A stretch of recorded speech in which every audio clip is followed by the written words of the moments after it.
My name is David and I'm from the Netherlands. Years ago, I worked as a nurse in a home for elderly people during the night shift.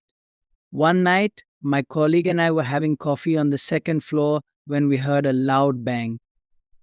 We thought a resident might have fallen, so we decided I would check the second floor while my colleague checked the first.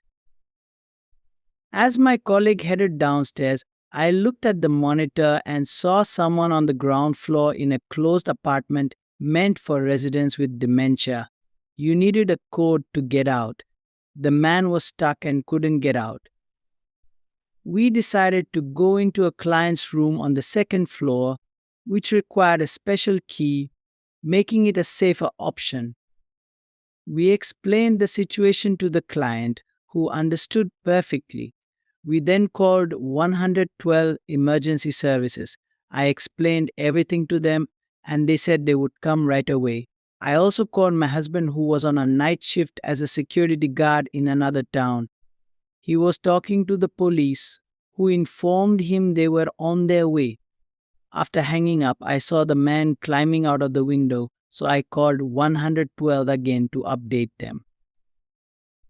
The police arrived and inspected the entire building with us. The man had broken the kitchen door, leaving his tools behind. The police couldn't do much, and I never found out if they caught him. We later heard that the intruders had been scouting the building 2 hours before entering and had roamed the ground floor while we were having coffee upstairs. It was a frightening thought.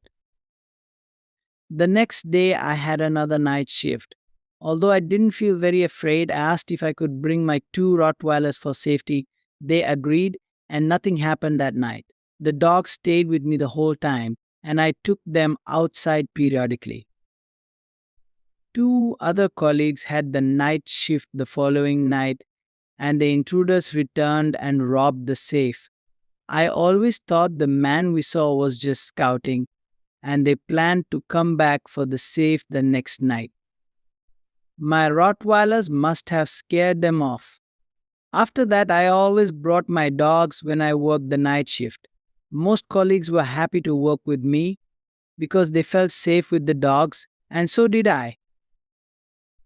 The dogs quickly learned the routine, and after a few times, I didn't even need to leash them. They knew the rounds we walked, and when we helped a client, they waited in the hallway until I was done.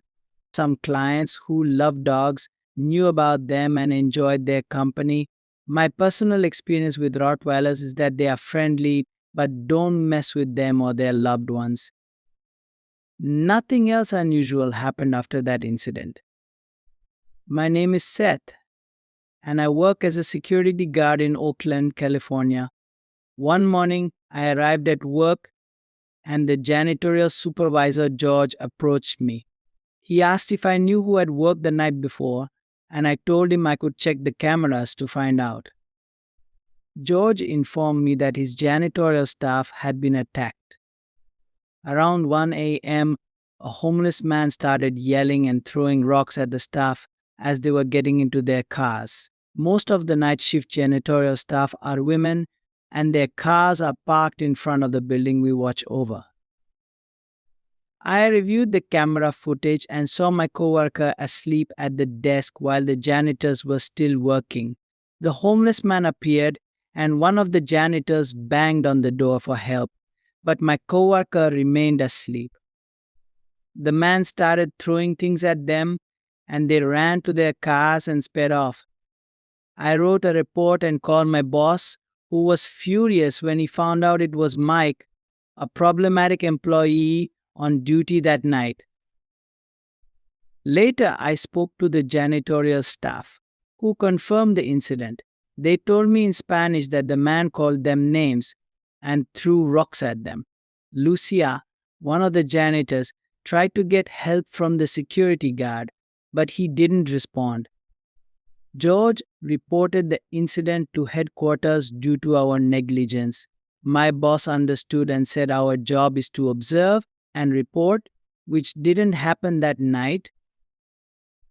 I felt bad for the women who bravely returned to work despite their fear. I checked on Lucia a week later, and she told me she was still scared but needed to work to support her children. This experience reinforced the importance of our duty to ensure everyone's safety.